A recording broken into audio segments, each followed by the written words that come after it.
Hey guys, and welcome back to my channel. Today's video is going to be a monthly favorites, but since I don't have a whole lot of favorites to talk about this month, this was not a good month for beauty in my opinion. I'm also going to be doing a products I regret buying too. So there are actually more products I've regretted buying this month than products that I've really been loving. So let's not make this intro too long. Let's go ahead and get started. So this month was horrible for me, for makeup, for having acne. My skin was just acting awful this month. I broke out so bad this month and nothing would cover it. So the e.l.f. Acne Fighting Foundation is one I've talked about so many times. But what with everything that was going on with my skin this month, this just really came through for me. It has such amazing coverage. This is the only foundation that I have in my collection right now that completely covered up everything on my face.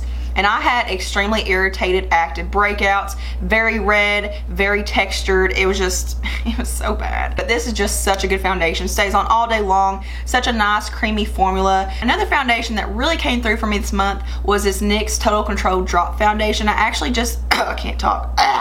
I'm losing my voice. I actually just now did a review and demo over this, so make sure you check that out. I will link it below in the description box and at the end of this video. I've actually been mixing this with the e.l.f. Acne Fighting Foundation, and I find that it's the perfect combination. It boosts the coverage, it boosts the blendability. I really do like it, so make sure you go watch that video, especially if you heard a lot of negative reviews, because it might surprise you. And on top of all the acne and breakouts and horribleness going on with my skin, I also discovered a bunch of dry patches on my face. So I've actually been using an oil during the daytime to combat my dry patches because it does show through a lot of foundations I wear, because I just don't find that my regular moisturizers do enough for me. So I've been using this Oil Essentials Neroli and Avocado Oil. I picked this up at Rite Aid for like $9. Very hydrating, but it's not heavy. It does feel really lightweight, and it does absorb extremely fast into the skin. And when I use this, my dry patches do disappear. They do not show under my foundation or anything, so this has been a gem. More recently, I've been loving the Essence Sun Club Matte Bronzing Powder for lighter skin. I actually used this when it was in its older packaging. I don't know if it's reformulated or just repackaged, but I like this a lot better. This is the newer packaging. It's a really beautiful matte tan color. It just warms up your complexion so nicely, and it doesn't look muddy or anything. I just love this. And then I've been loving this eyeliner, which I've already talked about numerous times. This is the Revlon Color Stay 2-in-1 Angled Kaujal Eyeliner. Love this stuff. It's extremely long wearing. Oh no. It's already drying up and breaking off. Dang it. Crap, I'm so upset. So I've been obsessed with a cranberry pinky tone eye look, and I actually just posted a tutorial on Tuesday, so make sure you go check it out. But in that tutorial, I did use these two ColourPop eyeshadows, and I've been obsessing over these. So I've been obsessed over the shade Muse, which is a shimmery, I don't even know how to describe it. It's like a shimmery mauve cranberry. And then I've also been obsessed with Paradox, which is a satin, like maroon cranberry shade. I love these two together. They work so well together. And I'm not gonna talk about these too much, but the Coastal Scents eyeshadows, I use these every single day. I love these so freaking much. I did do an extremely detailed, in-depth swatch and review video, so make sure you go check that out to see my thoughts on these. But these are so good. They're like $2. And recently I've been liking a pink highlighter. Usually I don't like an icy pink highlighter just because I feel like it just doesn't work well with my skin tone. But I've been loving the Goddess of Love Triple Baked Highlighter from Makeup Revolution. This is in the shade Goddess of Faith. I don't know why it's so wordy, but here's what it looks like. It's very, very pigmented. It's very smooth. It applies so easily. It's very reflective. There's what it looks like. So a couple of primers I've been loving are these two bad boys right here. This one is an old favorite that I just picked up back in December. This is the Flower in Your Prime Perfecting Primer. I love this stuff so much. It's so hydrating. It's so silky.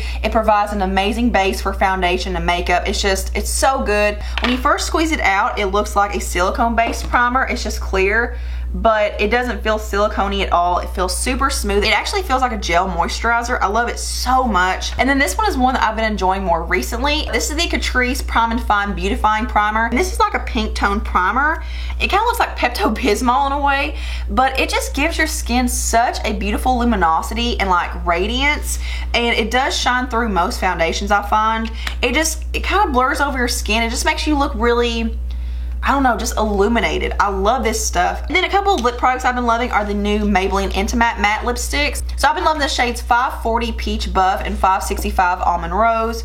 So here's what Peach Buff looks like. It's just a really nice like peachy pink nude, but it's not too peach to where it makes it look like you have really super yellow teeth. I really do like the formula. It's kind of airbrushes over your lips, but these do dry out my lips pretty bad, so I do have to wear a clear gloss on top. And then here is Almond Rose, and this is just a, I don't know, it's like a muted mauvey pink, I guess you can say, but it's a little more warm. I really do like both of these with the ColourPop lip liner in the shade Brink. I just find that it works so well with both of them. There's Brink. I've been obsessed with this Batiste Dry Shampoo Plus for blonde hair. Oh my god, if you have blonde hair with dark roots, you need this, like right now. Go to your drugstore, pick this up. Like, I need my hair done pretty bad. My roots are getting pretty out of control, but this just kind of fades your highlights with your dark roots to where it looks more blended and it doesn't look as dark at the root. I will say the other day, one of my friends pointed out that there was yellow on my scalp, so just be aware of that. I don't notice it. It's not really a big deal to me, but I can go 4-5 days with this stuff. I love Batiste Dry Shampoo so much. I'm so obsessed.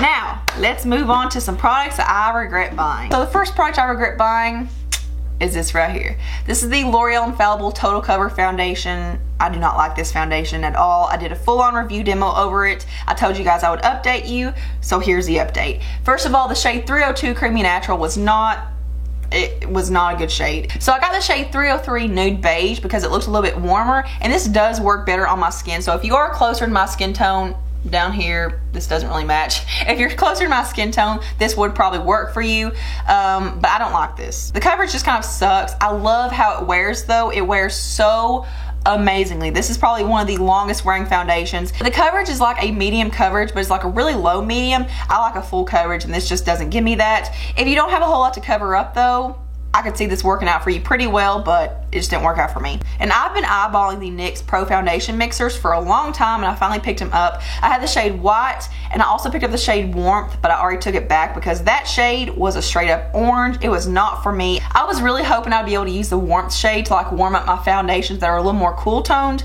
but no, that is definitely more for deeper skin tones. But I have been using the White Foundation Mixer, and I have tried it with several foundations, but I just feel like I have to use so much of this to actually lighten my foundations. Even foundations that aren't like super dark on me, like I just need to lighten them just a little bit, I had to use a whole lot. So I was really hoping I'd be able to use this in my makeup kit instead of buying 15 different foundations for all these skin tones. Just get a couple of foundation mixers and do it that way, but I just don't feel like a little bit goes a long way with this. And then I've been using the Maybelline Colossal Big Shot Volume Express Mascara. I was gonna do a review on this, like a separate video, but I just don't really like this losing my voice here, getting all squeaky. I just don't really like this mascara. There have been times when I've been like, oh, that looks a little better than I thought. But I feel like I have to build this up so much to get a lot of volume and length, and even then, like the tips of my lashes look really like, just like pointy and puny and weird. I'm just not a big fan of this. And then I regret buying both of these foundations, which I just now talked about in a comparison review.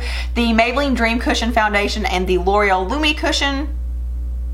But I absolutely love how these look at first. They look so radiant and luminous on my skin, and the coverage is really good, especially on the Maybelline one, and it makes my skin look so hydrated. But throughout the day, both of these start making my skin look really dry and almost look mattified. Both of these just lose that really pretty luminosity that I love so much about them. So because of that, I will sadly be returning these. Another product I regret buying, and I'm probably gonna get a lot of comments in the comments section being like, what are you talking about? You're crazy. The Tarte Shape Tape Concealer underwhelmed me a lot. Honestly, I don't really think it's any better than like my favorite Maybelline concealers, like my Master Conceal or my Instant Age Rewind or my Fit Me. And there's nothing really special about it. I got the shade Fair Neutral, and I really do like this shade. It is really brightening, and I mean, it applies nicely. It's not too thick and it's not too watery. It does have decent coverage. I wouldn't say it's like complete full coverage right off the bat. I do think you have to build this up a little bit. So here's what it looks like. It does blend out nicely.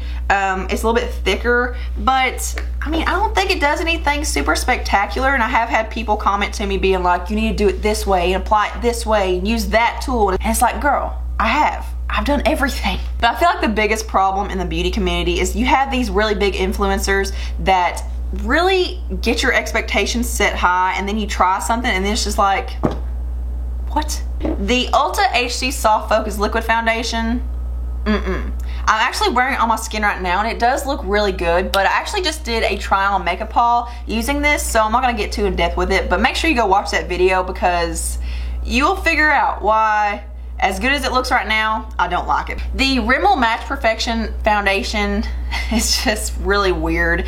I don't really know why I don't like it. Like, I can't really put my finger on it.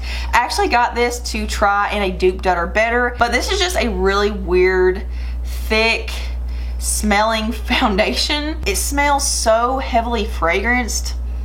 Ugh, it's so overwhelming. I don't really like the coverage. It doesn't really build up that well. It doesn't stay on all that well. And then I have a couple of Morphe palettes, and I hate to put these in here because I love Morphe palettes in general, but these did not impress me. So I had my eye on the 35F palette for quite a while. I feel like this is nothing but 35 shadows, all of the same like 5 tones, like berry tones, your champagne tones, gold, bronze, and then you have these like tan transitional shades in here, but they all just look so similar to one another. I just don't feel like you're getting enough like contrast in here. I just feel like they just made too many duplicates in here. And then for Christmas I got the 35P palette, which is a really pretty purple based palette. If you wear nothing but like plum and purple tones, then you will like this, but these are super smoky and super dramatic. They're not good for every day at all. I will say you do have a few of your neutral tones in here, like your neutral browns and stuff, but for the majority it's nothing but purples. I mean, that's what you pay for, so I didn't expect anything less. But for me, this just isn't something that I could use on a daily basis. When I have used this, it looks very dramatic and very bold and just not very daytime appropriate. But I do like this palette for what it is. I just don't think it's something for me. Do you guys know that I'm on a constant hunt for a good root lifter or just something to give me more body and volume? So I did pick up a couple of different volumizing root lifter products. So this is the L'Oreal Boost It Volume Inject Mousse. I don't think this does really anything for me. It does do like a little bit of volumizing action, but it really doesn't get in there and lift up my root and help hold my T's or anything. It doesn't really give me any hold, and it actually does say it has extra strong hold, but that is not the case. Then the next one I got is the Paul Mitchell Extra Body Sculpting Foam. This had really high ratings and good reviews, but I am not impressed with this at all. I don't find this does anything for my hair, so I will definitely be returning this. And I don't know why I try to steer away from my Batiste dry shampoo, but I picked up this Bedhead Rockaholic Dirty Secret dry shampoo. Everyone talks about this and everyone loves it, but have those people try Batiste? My guess is no. It's one of those dry shampoos that makes your hair feel really dry and really dirty and coarse, and I don't like that at all. It does smell really nice.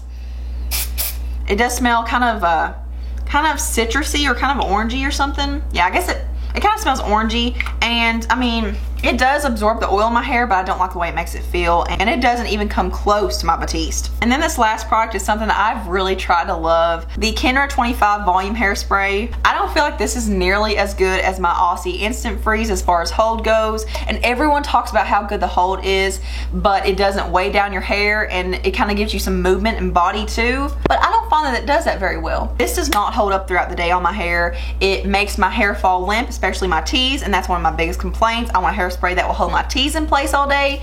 This doesn't do that. So that is it for this video. I hope you guys enjoyed it, and I hope it wasn't too long, because for me, it was hella long. Thank you guys so much for watching and hanging out with me today. Thumbs up if you like this video, subscribe, follow me on all my social media. All the links are below, and I hope you guys have a beautiful day. Mwah.